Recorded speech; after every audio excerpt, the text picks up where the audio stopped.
Surface finish is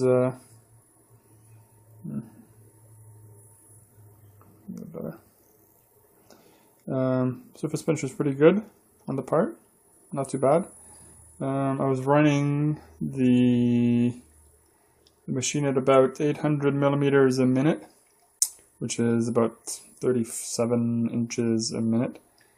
Made a mistake up here up top, but that should be okay. At 3000 RPM, there's a 3/8 cutter.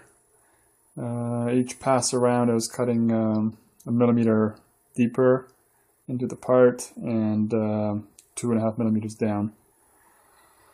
So yeah, I'm actually quite impressed. It took 17 minutes to whittle away from a stock like this to this shape. Not bad.